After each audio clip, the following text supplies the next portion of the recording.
je me suis absentée pendant un moment parce que pour moi l'honnêteté c'est le plus important et j'étais pas à une place où j'avais de la force. J'étais très faible et perdue. Et je sais que ce que je retranscris se transmet beaucoup dans le cœur même des personnes et je voulais pas leur transmettre de la faiblesse. Alors oui, ces derniers mois ont été plus compliqués et on le sait tous. Guérir de l'anorexie, guérir de n'importe quel trouble alimentaire ou n'importe quelle situation mentale, c'est des montagnes russes constantes. Et je m'attendais à ce qu'il y ait ce moment, mais je m'attendais pas à ce que ce soit aussi difficile. Je m'attendais pas à ce que ma maladie tourne en dépression.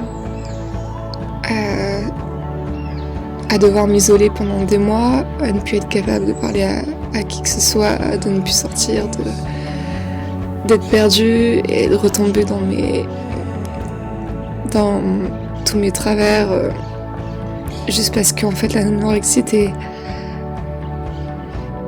quand on est perdu, c'est la seule chose qui nous reste, sur laquelle on a le contrôle et sur laquelle on peut... Ouais, c'est comme notre seul support en fait. Même l'amour, même le soutien, ça ne suffit plus. J'ai connu vraiment l'horreur en vivant l'anorexie et je pensais pas que la dépression pouvait vraiment être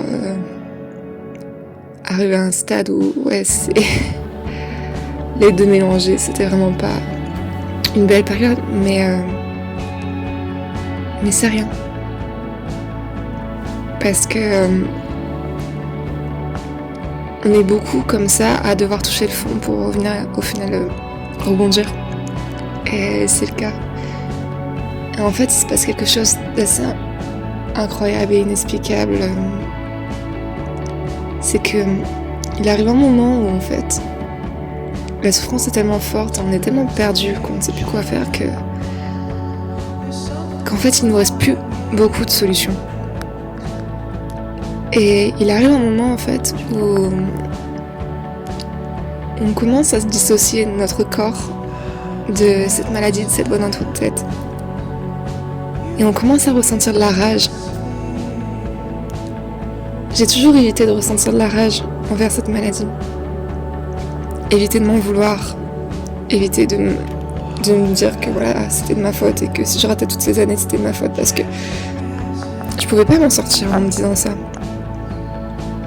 Non, en fait, j'ai commencé à avoir la sensation d'avoir enfin de redevenir Eva. La vraie Eva. Et que la maladie soit comme un couteau qu'on me plantait au quotidien dans mon dos, mais elle n'était plus en moi, elle ne m'incarnait plus. Et ça a comme tout changé. C'est... Maintenant, mon envie de me battre, elle est plus seulement parce que, voilà, je veux sauver mon corps, je veux juste aller mieux, me sentir un peu capable de vivre, quoi. Et non, maintenant, c'est vraiment parce que j'ai une haine envers cette douleur qui m'est affligée au quotidien et qu'au fond, j'ai pas vraiment le contrôle dessus. Et c'est seulement par force et par patience et par effort aussi que je vais réussir petit à petit à l'enlever, mais vraiment je lui en veux. Et je lui en veux de me torturer comme ça, et je lui en veux de m'avoir détruit une partie de ma vie et de continuer de me faire rater en fait tant de choses et au quotidien de juste me mettre dans une vie qui n'est pas vivable, qui n'est pas enviable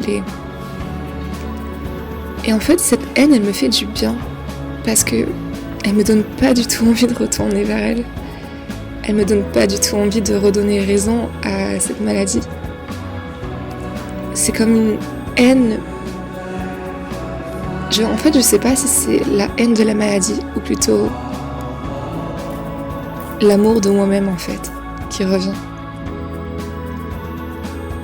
Parce que cette haine, elle me donne envie de me cajoler, elle me donne envie de prendre soin de moi, de faire attention, d'être sûre que les décisions que je prends sont bonnes pour moi, de ne plus mentir. Et chaque pas que je fais qui ressemble à celui de l'anorexie, et ben je me sens pas bien de le faire. Et je ressens une certaine tristesse en fait. Quand je sens mon corps faible, quand je sens que j'ai faim, quand je sens les vertiges, quand je sens toutes ces douleurs qui sont pas normales, je me sens triste, je me sens plus fière, mais triste. À l'idée de se dire que cela peut continuer, et alors que j'ai envie de m'aimer. Et ce changement-là, il est incroyable. Et avec ça, en fait, il y a autre chose qui se transforme, c'est que tous ces souvenirs que j'ai de l'anorexie de ces 5 dernières années à vivre absolument horriblement, j'ai pas d'autres mots, je peux pas garder de bons souvenirs de ces périodes malgré que j'en ai vécu. Ils sont pollués en fait mentalement par cette voix que j'avais dans ma tête, et ces souvenirs de me faire du mal, de me pousser jusqu'à bout, de me mettre des challenges absolument insensés. Ils sont plus une fierté. Avant, j'étais fière de les réussir parce que je me disais, t'es capable de perdre du poids, t'es capable d'aller dans le sens de la maladie, tu lui obéis si bien. Et en fait, maintenant, ils sont devenus des réels traumatismes.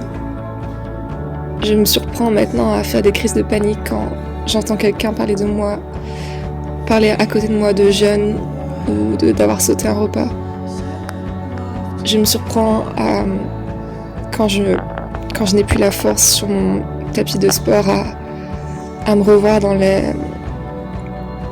la salle de sport et à souffrir en fait, et à me sentir seule là-dedans, et parce que personne autour de moi ne me disait le danger. Et je revois beaucoup de scènes où je me suis fait, où je marchais pendant des heures, où je pleurais parce que j'étais en douleur, mais que je continuais, que je me poussais jusqu'à bout. Et pendant 5 années, chaque jour, je me poussais jusqu'à bout. Et c'est vraiment devenu des traumatismes en fait maintenant. Me souvenir de ces endroits, retourner dans certains endroits où tout a commencé, où j'ai vécu cette vie. Il y a un malaise, il y a un réel traumatisme. Et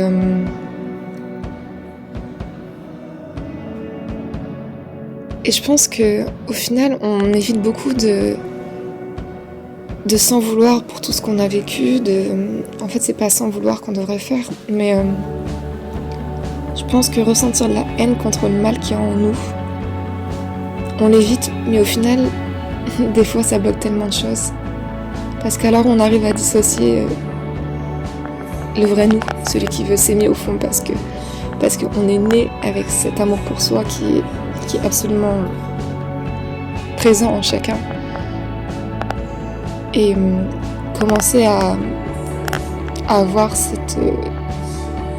malheur qui nous poursuit, ce mal-être, comme quelqu'un d'autre, et qui nous plante des couteaux au quotidien et qui nous fait souffrir au quotidien, qui nous épuise. Et se rendre compte qu'en fait, on est 2 personnes différentes et qu'on lui en veut et qu'on ne veut plus de ça dans notre vie. On sait qu'elle sera là toujours comme notre histoire, mais qu'on ne veut plus qu'elle nous manipule. Ça change tout.